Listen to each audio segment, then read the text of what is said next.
Hey friends, Tuxx here. I wanted to do a quick follow-up video. I've been getting a lot of questions, emails about the Switch, so I wanted to do a real fast follow-up to answer a few of those in a Q&A fashion.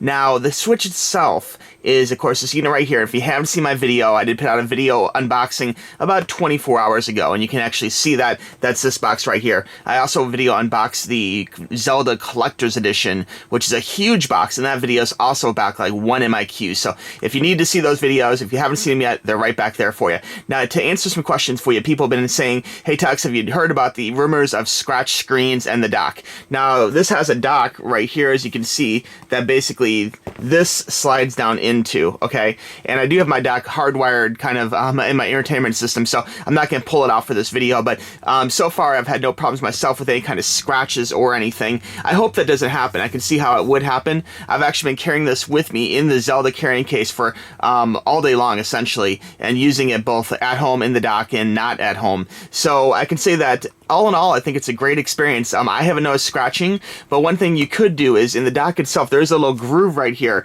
and you could easily put a little piece of stick-on felt that you can get at Michael's or any craft store on the inside. Just be really careful because it could cause other damage to the unit itself, but if it's very thin felt, that will actually allow it to slide, because on the inside of this is really hard plastic with a very small area at the base. It's a little more rubbery, but they really need to expand upon that. I'm sure in future versions of the Switch, they'll actually have the dock having a smoother, softer inside, not to scratch the screen. Now, I would hope that this is like a cell phone screen that's hardened, you know, Gorilla Glass or whatever, and I haven't heard what version of Gorilla Glass this is, if it is indeed Gorilla Glass, but that might be part of the thing. I haven't actually seen any pictures of scratches in the front, but there have been a few pictures around the internet floating around of the backing scratch where you're trying to slide it in, especially people who like slide it in and then kind of like wiggle it around to try and find the hole to stick it all the way down. So be really careful when you're sticking this in and out of the dock itself, because you don't want to scratch a new little baby, you know what I'm saying?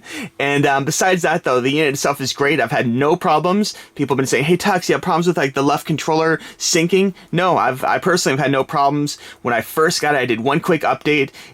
It was a forced update, and I've had no issues, you know, before that or after that. So for me, it's working really great. The kickstand itself, I've had no problems. It is kind of cheap plastic though, but I guess it's made that way to break off. I do have a 256 gigabyte flash drive in there. People asked about that, what size. 256 is my flash drive of choice. It's big enough for a lot of games and stuff, so it's pretty cool. I know I've heard that with the update, this will actually take up to 2 terabytes flash drive, and that seems huge to me, which of course you never can have too much space, but 256 gigabytes is about a $200 card, $150 card, depending upon where you buy it, so for me that's good enough. Now, people ask about headphones and this, and I haven't really used headphones. I've been using the normal stereo speakers, which the volume right here and here, which I'm not going to play the music because Nintendo's really weird about licensing their video and music being played in YouTube videos, and I'm not part of that partnership. I don't do networks or partnerships, so I'm not going to play the music, but just rest assured that this does play music nicely, and its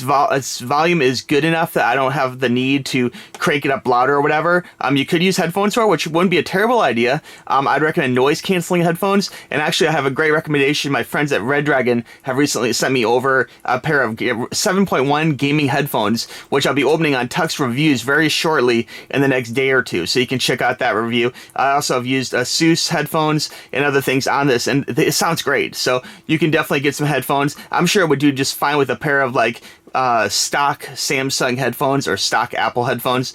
Well, maybe not Apple because of the jack on the newer Apple, but you know what I'm saying. Like, stock headphones are probably fine. But I do recommend some gaming headphones for it, being a gaming system, and you may want to check out that video coming up from Red Dragon on my Tuxx Reviews channel, okay? Okay, next question. IPS, not IPS? Let me show you that real quick. I do have two little Game Boy 3DSs here, and I know this is always a touchy subject for people. I believe this is IPS, okay?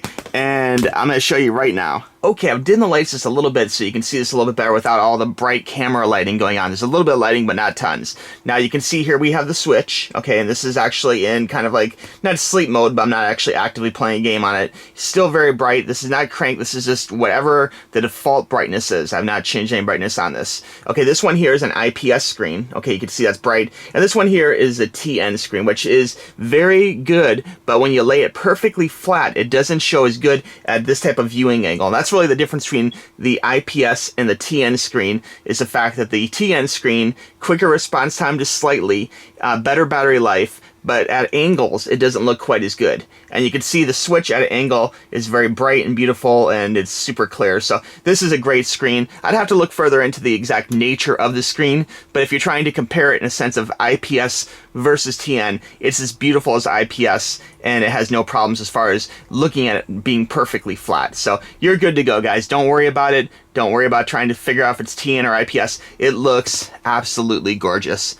It's really nice. Okay, I've had some people asking about the Nintendo Switch little controller holder. To be honest, I haven't really used this. I do find this very stable. Again, it is metal in here, so this is like metal on metal. So it's definitely going to hold it, and it feels like a normal controller. Maybe a tad teenier, but you know, it feels good actually. I don't have a problem with this, although I may pick up the Pro controller later, but I really use this default just like this. This is how I play. And then finally, people ask my friend's code. I'll go ahead and put the link or the picture right up here for you. And so if you do have a Nintendo Switch or Wii U or any compatible Nintendo system, if you want to add me to your friends, feel free. So anyway, guys, thank you very much for watching this video. Be sure and add me to your regular subscriptions. We do have a subscription contest going on right now. It is the 6,000 subscriber giveaway. So be sure and subscribe. Say enter me, you know, a chance to win some cool prizes, including a brand new Pokemon ball and figure set, a Figma, some doubles, some other cool stuff. Be sure and check out the 6,000 subscriber giveaway video for all the prizes, dates, and rules, okay? Alright, friends, I also do have my Tuxx review channel with the Red Dragon review I mentioned previously coming up on that channel in the upcoming days, so be sure and check that out. And just thanks for watching. I really appreciate it. Ring the bell for notifications of future videos, and we'll talk to you soon, friends. Bye-bye.